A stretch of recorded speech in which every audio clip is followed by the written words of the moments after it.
Now that our motherboard is installed, we are ready to install our CPU. This is a Pentium 3 processor, and it comes with its active heatsink cooled by a fan. The heatsink comes with 4 legs, for which the Pentium 3 cartridge provides the locking receptacles. I put the actual heatsink into place by pressing the 4 legs through the card. This goes very smoothly and fits perfectly. Other CPUs like the Pentium 2 or the Celeron SEC come with different mounting provisions for their heatsinks, but the installation process is very similar.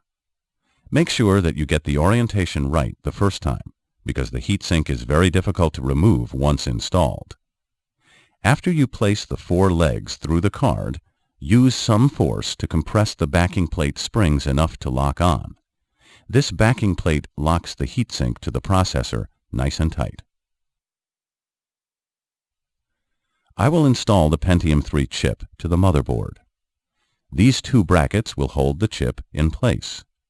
And again, I have to tell you, if you don't have a Pentium 3, the way you have to put your particular chip into place depends on how the processor was designed by its manufacturer, but the installation process is very similar. So here you see the contacts. They have to go into the socket, and this little notch has to fit into the socket. Make sure that the chip with its notch of the contact edge fits into the socket in the right way.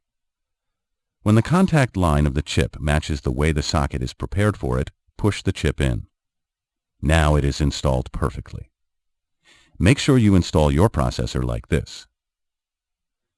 This is the connector from the heatsink fan.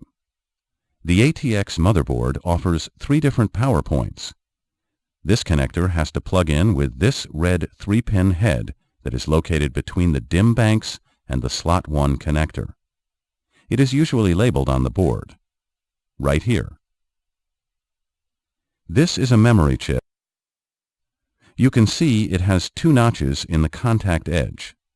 There is only one way to fit the DIMMs into the banks.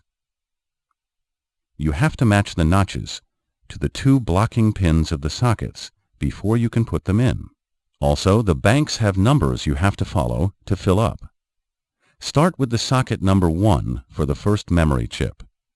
It is important to check your motherboard manual for information on which banks have to be filled up first and in what combination.